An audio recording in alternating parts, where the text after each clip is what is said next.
Iniciamos de esta manera una nueva edición de Mesa Central en este día domingo y vamos a comenzar conversando con uno de los protagonistas también de esta semana, el senador, presidente del Partido Socialista, Álvaro Elizalde. Senador, ¿cómo está? Muy buenos días. Buenos días, Álvaro, ¿cómo está usted? Gracias por estar con nosotros.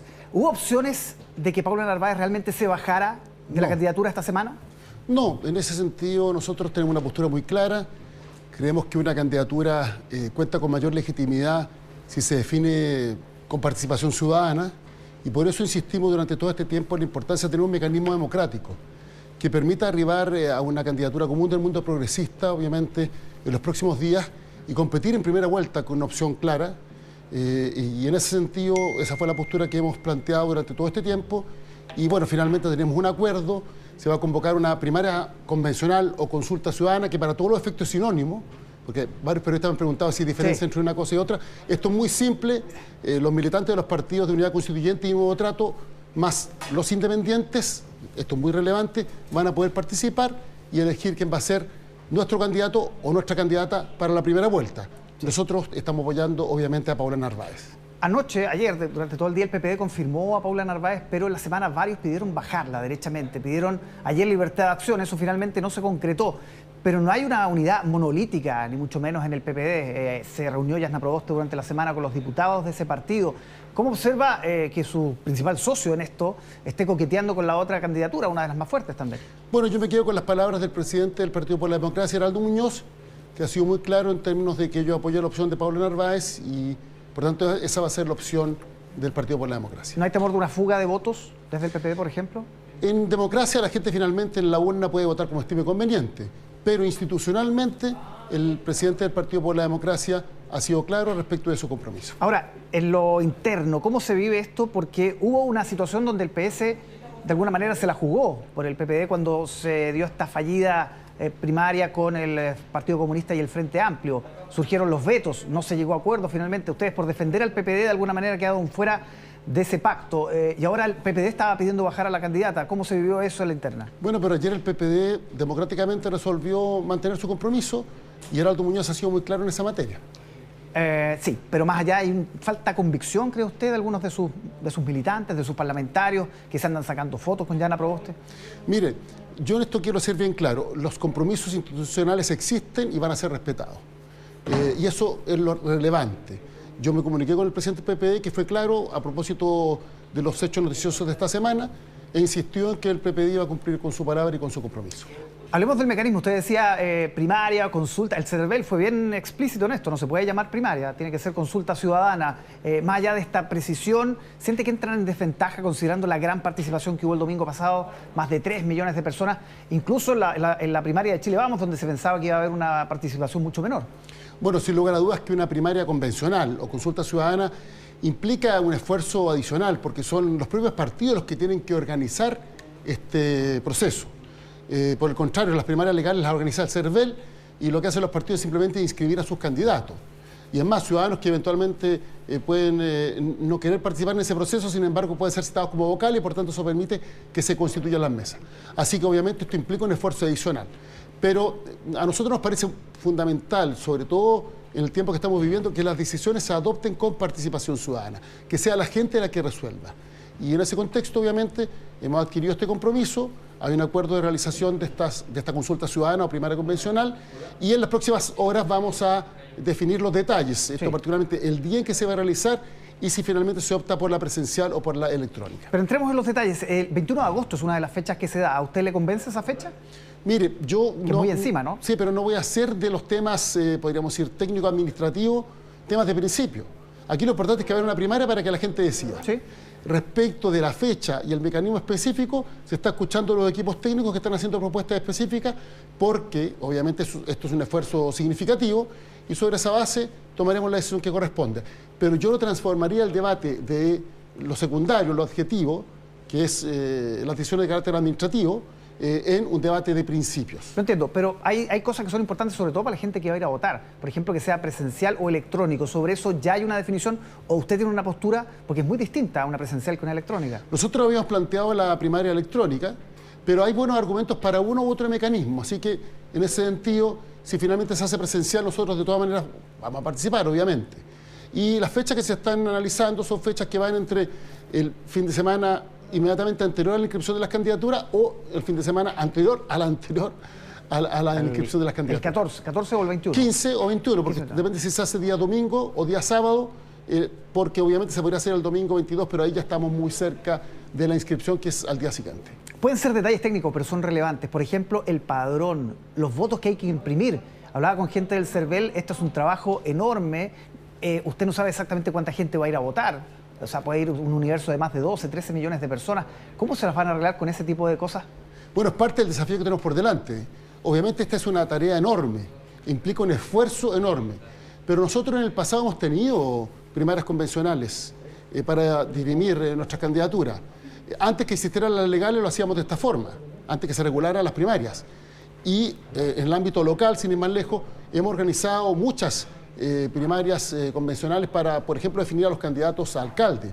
Es decir, tenemos una experiencia en esa materia. De hecho, yo diría que somos el sector político que ha organizado más primarias en este sentido. Y obviamente el esfuerzo que tenemos ahora sabemos que es significativo porque el tiempo es muy acotado. Pero ¿qué es lo importante? Garantizar a la gente que pueda participar y que pueda finalmente decidir. Ahora, han tenido experiencia de Dulce de Agraz, una primaria con gran convocatoria, Michelle Bachelet de 2013, pero hay otras que seguramente ustedes quieren olvidar. Recuerdo la de Frey con José Antonio Gómez, que terminó casi a los combos arriba de un escenario. Recuerdo una escena ahí con Camilo Escalona. ¿Cómo se le dice al electorado tradicional de la centroizquierda, Unidad Constituyente, que fue Concertación, que fue Nueva Mayoría, que ese tipo de cosas no se van a repetir, que no va a terminar siendo esto una primaria regional, una primaria muy acotada? Pero ahí lo importante es lo siguiente: al margen de los temas administrativos, que son significativos, es el clima sobre el cual se desarrolla esta competencia. Y yo creo que tiene que ser un clima en donde, independientemente de que existan diferencias, tiene que haber una lógica constructiva. Porque finalmente quien resulte ganador o ganadora tiene que ser el candidato o la candidata de todos. Nosotros tenemos nuestra candidata, que es Paula Narváez. Otros partidos tienen otras candidatas. Hay otro partido que también está Carlos Maldonado, Yana Proboste. Vamos a ver si se inscriben otros. Pero el clima tiene que cuidarse, porque finalmente somos parte de un proyecto común y vamos a arribar a una candidatura unitaria que esperamos nos representa a todos. Pero también podría sumar a Marco Enrique Jominami o Alejandro Guillés. Ha dicho, una primaria con más candidatos, ¿cree que favorece a Paula Narváez o la perjudica? Lo que pasa es que aquí no se trata de estar con la calculadora en la mano, de qué favorece a tal o cual candidato. Aquí hay un tema de convicciones. Esta es una decisión democrática. Todos los que participen, bienvenidos sea, en la medida que obviamente formen parte de este esfuerzo unitario. ¿No se puede transformar un 3 contra 1, por ejemplo? Paula Narváez, Maldonado y el candidato del PRO versus Yana Proboste, que aparece como favorita ahora, con toda la letra chica que podamos decir de las encuestas, digamos. Sí, pero forma parte de las reglas del juego, e insisto, o sea, si nosotros no la jugamos porque la gente decidiera, después no podemos estar poniendo cortapisas para que eventualmente se inscriban uno y no otros candidatos. Así que aquí lo importante es la vocación democrática de la decisión que hemos tomado, y nosotros estamos confiados, obviamente, en la campaña que estamos haciendo y sobre todo en el programa que Paula Narváez ha hecho público y que acoge las transformaciones profundas que se deben impulsar en Chile, porque lo que viene por delante es muy difícil, Álvaro. La economía vive un momento complejo, ha habido recuperación en el contexto de la pandemia, o más bien cuando han mejorado las cifras de la pandemia, pero todavía tenemos un drama en el empleo. La destrucción del empleo femenino ha significado que la participación de las mujeres en el mundo del trabajo ha quedado reducida de manera significativa. ¿Para qué decir el compromiso fiscal que tanto costó que el gobierno accediera después de lo que fue el diálogo de los mínimos comunes? Entonces, lo que viene para el próximo gobierno es muy difícil. Entonces, aquí se requiere de un sector que esté en condiciones de hacerse cargo de las transformaciones profundas que los chilenos demandan, pero que además impulse medidas para, sobre todo, la generación de empleo que nos permita recuperar el nivel de vida en nuestro país. Sí. Y esa tarea se tiene que hacer con una, yo diría, con una lógica no solo de buenas intenciones, sino que con políticas públicas muy bien analizadas y muy bien estudiadas, y eso fue por parte de las propuestas que hemos formulado. Chile Vamos llevó 1.300.000 y fracción, Apruebo Dignidad 1.700.000. ¿Cuál es el piso de esta primaria para Unidad Constituyente? ¿Cuánto es el desde? Yo no comprometería número, porque obviamente al ser una primaria convencional tiene limitaciones objetivas respecto de la primaria legal que la organiza el Estado de Chile. Aquí, este es como una primaria que organizan partidos políticos, y la que organiza el Estado tiene una infraestructura y una capacidad muy superior. Pero mientras más gente participe, mejor. Y lo más importante, que quien gane esa primaria va a tener tal grado de legitimidad que no me cabe duda que va a ser competitivo en la primera vuelta.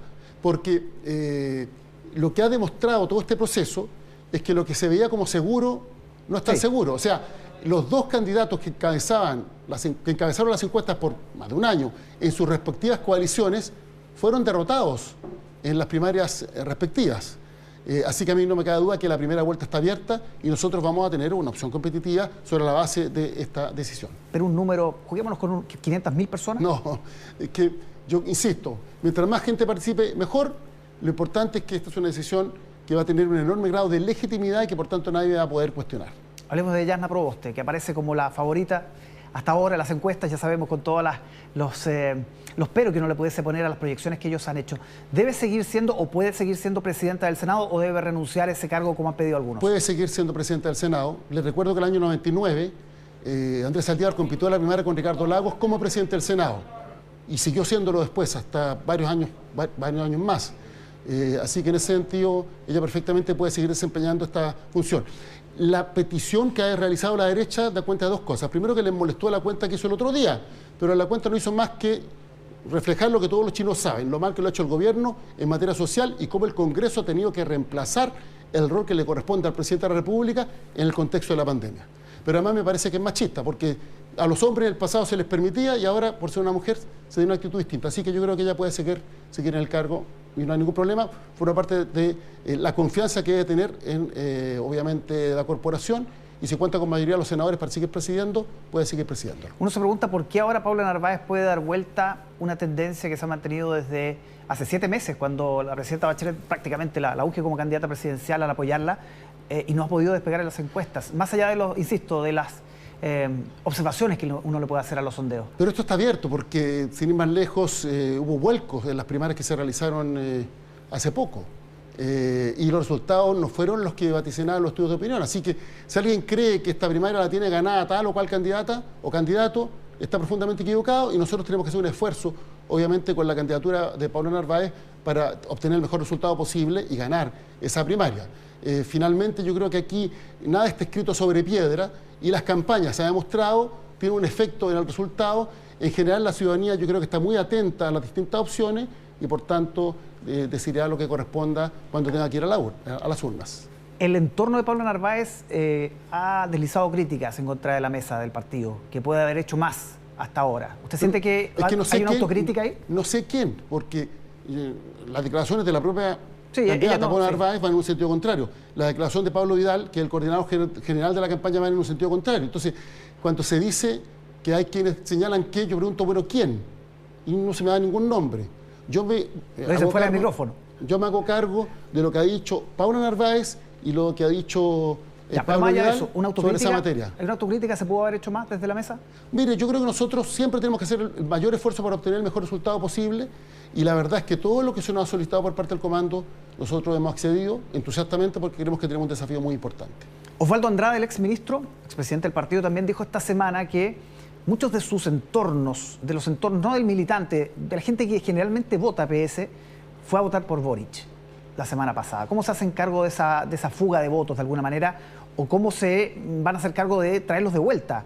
Sé que esas personas que tradicionalmente votaban centro-izquierda o PS, ahora están más interesadas o más seducidas por la alternativa de Boric. Con una mejor propuesta y nosotros creo que somos una mejor alternativa para Chile, porque le insisto, lo que viene por delante es de tal magnitud que se requiere propuestas que se hagan cargo de las transformaciones profundas que necesitan impulsar para enfrentar las desigualdades y erradicar el abuso, para profundizar al mismo tiempo nuestra democracia, pero también con la necesidad de generar condiciones para que, sobre todo, se recupere el empleo, porque las familias lo están pasando muy mal, hay muchas personas que han perdido su trabajo, y ya lo demostró la crisis del 99, puede haber crecimiento económico, pero el empleo se demora mucho más en ser recuperado. De hecho, nosotros tuvimos tasas de desempleo superior al 10% en la crisis asiática. La economía ya estaba creciendo al poco tiempo después, y tuvieron que pasar 5 o 6 años para que se recuperaran las tasas o se redujeran las tasas de desempleo a los niveles pre-crisis. Hace mucho tiempo que la línea de crecimiento de la economía y la línea del empleo no van de la mano. Antes iban casi de forma pareja. Entonces tenemos ahí un desafío enorme para lo que viene por delante. Y en ese sentido, se requiere obviamente un sector político que esté comprometido con esos cambios profundos, pero que también demuestre capacidad para impulsar la necesidad de que podamos recuperarnos cuanto antes de este episodio tan dramático que hemos vivido con motivo de la pandemia. Boric es un candidato más difícil que Jadwe para enfrentar, considerando que, puede parecer menos dogmático, parece más flexible, más moderno también. ¿Es un candidato más difícil, cree usted? A ver, se lo planteo en un sentido contrario. Yo no he visto peor campaña en el último tiempo que la que hizo Daniel Jadwe. Yo creo que incluso va a quedar en los anales de las campañas desde el 89 en adelante, como de las campañas que fueron menos convocantes, porque finalmente a la gente no le gustó el sectarismo, la exclusión y la descalificación. Pero al mismo tiempo, le quiero señalar que creo que Pablo Narváez es una mejor alternativa, e incluso los candidatos y candidatas que van a competir en nuestra primaria creo que son una mejor alternativa para Chile por lo que representa. Sobre eso, ¿cuáles fueron los errores puntuales de Jadwe para tomar nota? Porque igual sacó 700.000 votos. Sí, pero yo creo que tuvo una actitud sectaria, de descalificación. Se refirió a su competidor, que era parte de la misma coalición, de forma, yo creo que inadecuada. Y aprendamos nosotros de esa lección. Hay quienes están tentados a transformar nuestra primaria en una pelea en el barro. Por el contrario, yo creo que la nuestra tiene que ser una consulta ciudadana, una primaria que se realice con altura de miras. Que el debate se hace sobre el proyecto de país y no las descalificaciones personales. ¿Quién está tentado el entorno de Jasna Proboste? No, yo diría que en general, en todas partes siempre hay quienes creen que de esa forma se enfrentan las campañas. Yo creo que por el contrario, aquí se requiere una actitud constructiva y creo que finalmente va a primar un sentido de responsabilidad. Esta tentación es transversal, yo no diría que en tal o cual sector. En todos los partidos tenemos gente que cree que las campañas se enfrentan de esa manera. Yo soy de una lógica distinta y creo que finalmente se va a imponer esa lógica. Aprendamos de la lección que nos acaba de dar, los errores cometidos por quien se creía ganador al momento de inscribir esa primaria y bueno, que finalmente perdió. Y creo que le pesó mucho, disculpe que lo diga como un tema de autorreferencia, cuando excluyó a un sector importante de la participación de ese evento democrático. Los vetos. Sin lugar a dudas que le pesó. Ahora, se lo pregunto de otra forma. Los flancos de Boric, la gobernabilidad, la falta de experiencia, ¿qué va a diferenciar al candidato que salga de unidad constituyente de la alternativa que hoy día tiene 1 millón de votos en el bolsillo, que es Boric? Bueno, se lo planteo también en un sentido contrario. Nosotros tenemos experiencia y lo que se requiere para el futuro, sobre todo, es compromiso transformador. Y en ese sentido hay que reconocer los errores cometidos con mucha humildad, pero al mismo tiempo políticas públicas que den resultado. Aquí ya no basta con la intención de, aquí se requiere de políticas públicas que den resultado. Y por eso me parece que es muy importante que nosotros, demos muestra clara de lo que representamos. Cambios profundos, pero al mismo tiempo con gobernabilidad.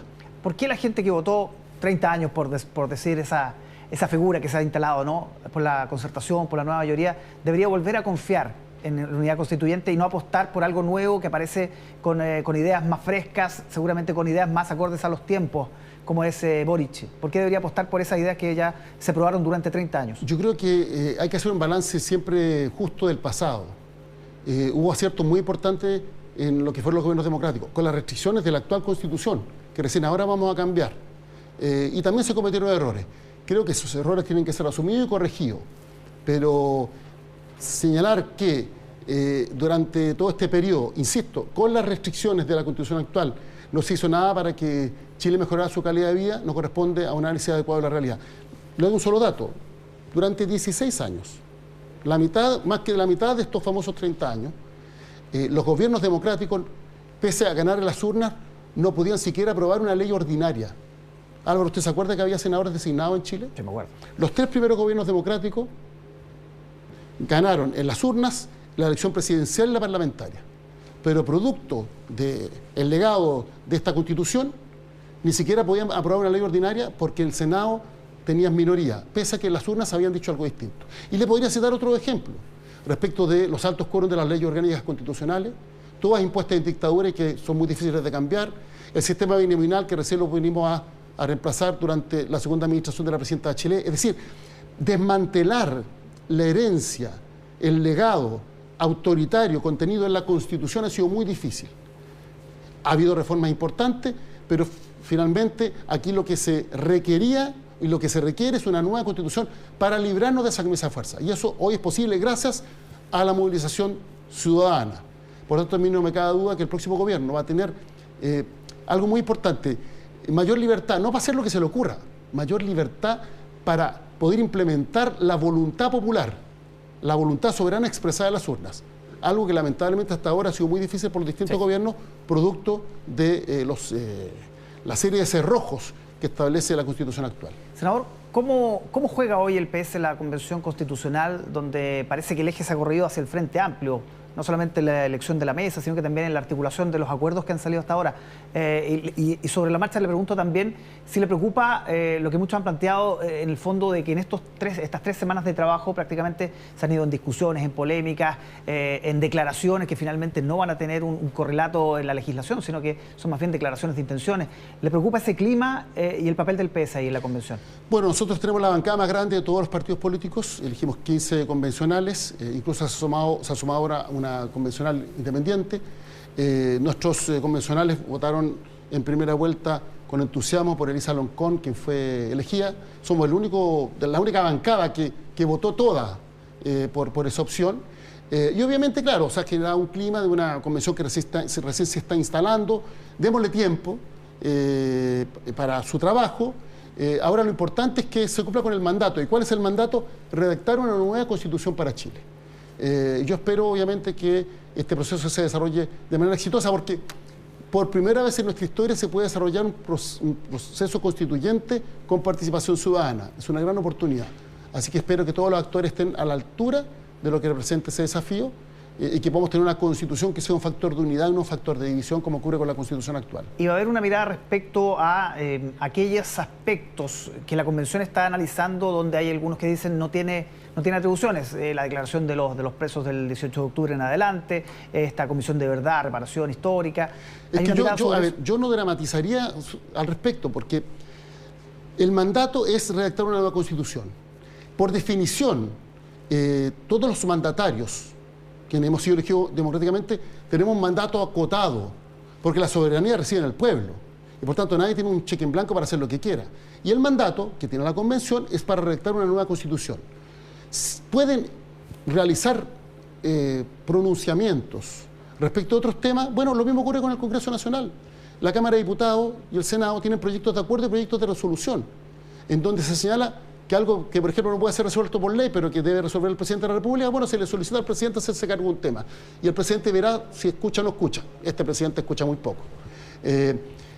Y por tanto existen instrumentos dentro de nuestro marco jurídico vigente para que, más allá de las atribuciones que tiene la Cámara de Diputados y el Senado, se pueda expresar la voluntad de ambas corporaciones. Entonces, si la Convención quiere hacer una declaración, eso es el equivalente al proyecto de acuerdo del Senado o al proyecto de resolución de la Cámara de Diputados, que no son vinculantes. No hay que dramatizar, dice usted. No. Ahora, ¿qué es lo vinculante? ¿Y cuándo va a ser vinculante lo que decía la Convención? En el plebiscito ratificatorio. Porque no olvidemos que el proceso está regulado de tal manera que la Convención propone un texto y es el pueblo el que decide. Y por cierto, si triunfa la opción apruebo, ahí entonces es vinculante lo resuelto por la Convención. Yo espero que así sea, espero que esta sea una buena constitución y que por tanto cuente con un enorme respaldo en el plebiscito de salida, como se ha denominado, que es el plebiscito ratificatorio. Senador, finalmente, ¿por qué Paula Narváez es mejor que Jasna Proboste? Yo creo que lo que representa desde el punto de vista de las ideas, su programa, Paula Narváez, da cuenta de lo que necesita nuestro país. Y por eso sugiero incluso echarle un vistazo al programa que anunciaba Paula Narváez. Sin ir más lejos, parte importante de las ideas ya fueron copiadas. ¿Quién las copió? No, le quiero decir, lo digo constructivamente, fueron incorporadas por las candidaturas que compitieron en las primarias hace poco. Y lo último que le quiero señalar, porque estamos hablando mucho de lo que ocurre en la oposición y yo espero que tengamos capacidad para construir mayoría, para cambiar Chile. Que no nos olvidemos que el peor drama que puede tener Chile es que siga gobernando Sebastián. Un Sebastián por otro Sebastián no hace la diferencia. Es más de lo mismo y todos sabemos el drama que ha representado para nuestro país el pésimo gobierno del presidente Piñera. ¿No le cree cuando él dice que es independiente, Sichel? Es que lo conozco. Así que le puedo señalar que representa una línea de continuidad absoluta con lo que es el actual gobierno. Sin ir más lejos, porque ahora hablamos de los mínimos comunes que recién están llegando a la gente gracias al trabajo que se hizo en el Congreso, particularmente en el Senado. Ya yo hago un reconocimiento al trabajo de la presidenta del Senado. Pues bien, cuando empezamos a discutir cómo proteger a la gente en el contexto de la pandemia, ¿quiénes fueron los más duros? Los que se opusieron a aumentar el monto del IFE, los que estaban con el puño cerrado para no entregar recursos. Bueno, el exministro Briones y el exministro Sichel. Hubo otros ministros que estaban en una actitud distinta. Sebastián Piñera se la juzgó por los que estaban en la lógica de no proteger adecuadamente a las personas. Y ahí estuvo el exministro Sichel. Por eso entiendo que es de toda lógica que se ganó el corazón del presidente Piñera y fue finalmente su candidato en la primaria. Cuando dice lo conozco, ¿se remite a las épocas en que él era ADC? Lo conozco de hace mucho tiempo. Ya. Sí. ¿Y no le cree, no confía en él? Insisto, representa más de lo mismo. Perfecto. Senador Elizalde, muchas gracias por conversar con nosotros. Que esté muy bien. Que esté muy bien. Buenos días.